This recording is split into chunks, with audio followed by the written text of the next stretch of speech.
Okay, you've been waiting for this one. I know we probably should have addressed it earlier, but we're leaving the best and probably heaviest consideration for last, right? Compensation.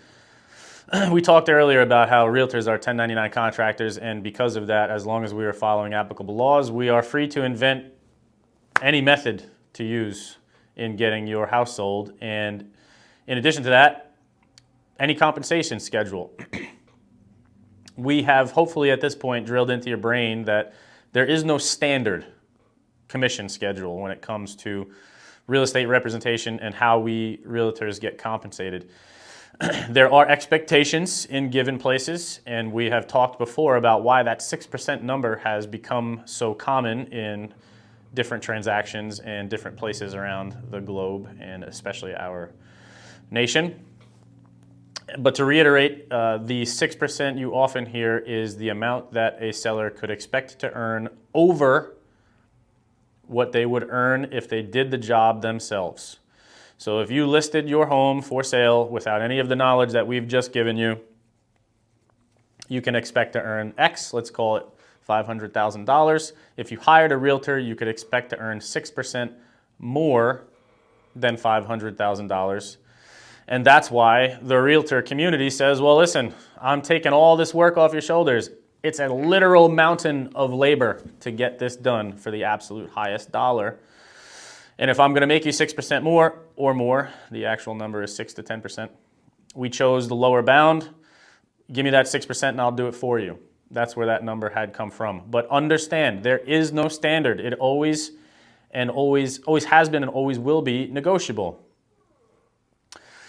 Also understand that the portion of that fee, whatever the case may be, whatever the number might be, paid to a potential buyer's broker also is not standard and is negotiable. You do not have to agree to pay a buyer's broker anything. Now, there's all sorts of commotion that's been handed down in this vein because of the settlement with the National Association of Realtors regarding this very specific topic. But understand that you get what you pay for in life, not just in real estate transactions. If you think that you can negotiate and beat a realtor over the head and pay 1% to a seller's agent and nothing to a buyer's agent, you're right. You could. There's probably somebody out there that would accept that compensation schedule. They are going to stink at their jobs, guys. They're either going to be inexperienced, unknowledgeable, both, unavailable, unresponsive. The less you pay, the less you get, period. For the sake of keeping this video short, you might have seen my other video regarding this specific subject, regarding the National Association of Realtors settlement, and I will allow you to do your own Googling right now and maybe find my video or maybe other information regarding it. We'll leave it at that for this moment and kind of move on to other topics. Now, let's understand the risk-reward ratio as it pertains to life in general. The greater the risk, the greater the reward. People that play around in the stock market, very risky. A lot of them get rich. A lot of them lose their shirts. People who are buying index funds in the stock market, very safe. You know, your investment advisor might tell you that buying index funds is a little bit safer, especially if you're an older person. There's less volatility, less risk, less reward. The standard model of realtor compensation has the realtor unable to earn money, period, unless the house actually sells, unless the closing is consummated and title is actually transferred. High risk environment, folks. The highest, actually. I could potentially spend months of my time, all sorts of money in resources for all sorts of different things, including just getting myself to and from places and my time, which is greatly valuable. All with a completely uncertain end result and a completely uncertain ability to earn money. As a realtor who's been doing this for 15 years, bet your ass I'm looking to get paid. I'm damn good at my job and I'd like to get paid for it. However, I'm still willing to wait until the last minute to get paid because I have confidence in my own prowess. If you would like less risk, if I would like less risk, I would be thrilled to have a conversation with you about how we could change the compensation schedule. I could potentially take an early retainer from you, a flat fee maybe up front when we sign the listing agreement that guarantees me some money, and in so doing, I would allow for a lesser total commission at the end because you have agreed to pay me something without ever being certain that your house is going to sell. You're taking some of the risk from me. I was previously taking it all. You're taking some, so I would be perfectly happy to take less in total commission. We won't get into the nitty-gritty of it, but also not having to pay a buyer's broker and taking that total commission number out of what you are agreeing to pay takes away some risk as well. We are not then going to offer a specific commission structure to a buyer's broker. It's just going to be Wild West.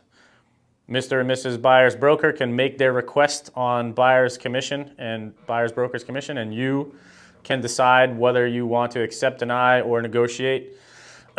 That is putting more risk on you and taking it away from the market. You don't know as a seller if you're going to get every available buyer brought to bear because you're not offering buyer's broker's compensation. That being said, you may also get more buyers that are coming direct to your sale without a buyer's broker. In so doing, maybe getting you a better net sale, a better net proceeds on that sale. But it's a very convoluted risk reward ratio that you need to carefully examine before making these determinations. And everything and anything in between is possible. Very commonly, we realtors are happy to agree to a lesser commission if the buyer is unrepresented. It would be silly if you agreed to a 5% commission. I agreed in our listing information that of that 5% commission, I'm going to be giving half to a buyer's broker if they show up.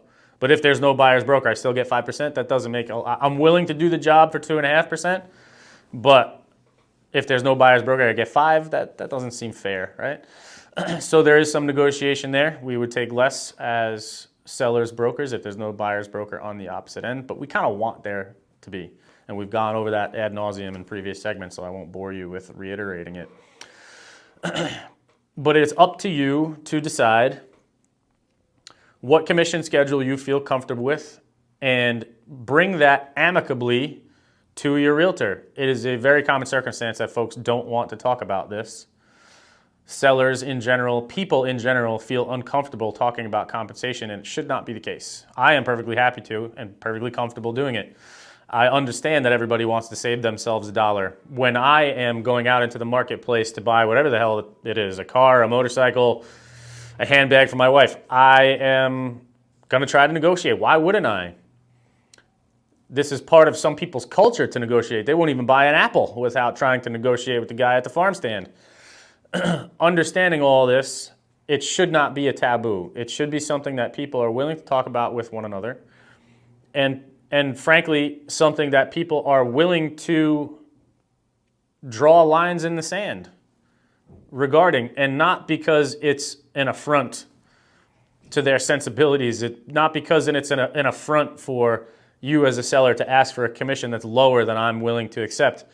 It should just be a very clear-cut conversation. Listen, I understand that 3% is something that you feel is justifiable in today's market, but frankly, I do a lot of real estate transactions and I have not had to suffer a commission that low. I get paid more for my time because I am better at my job than some other people who may accept that lower commission. And it's really a golden rule, guys. You get what you pay for all the time, every time.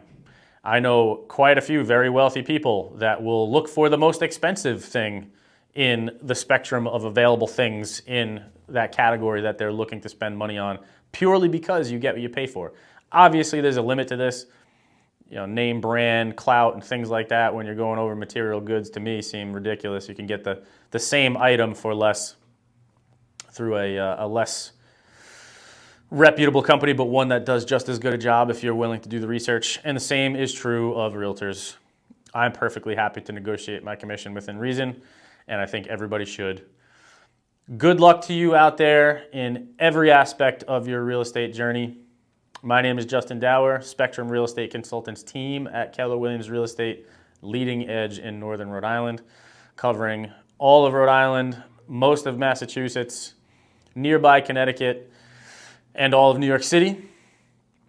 And I hope that all of this information was found very relatable, reliable, and usable to you all.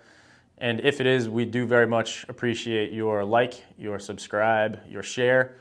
And any comments you wish to leave, any questions you'd like answers, please do so. Get a hold of us in any fashion you would like to, because as I mentioned, we are very attentive to just about all of them. No, not just about. Every single one of them. We'll get your communication. We'll get back to you in record time, I promise. And we'll see you on the next episode, but not in this segment, not in this series. We are done with You Don't Need No Stinkin' Realtor on the seller side. Maybe we do one about the buyer side. Maybe there's a new one coming out about probate that you might want to hear about if you lost a loved one and you need to figure out what to do with their asset. A whole host of new ideas. We'll see you on all that new content. Peace out for now. JD signing off.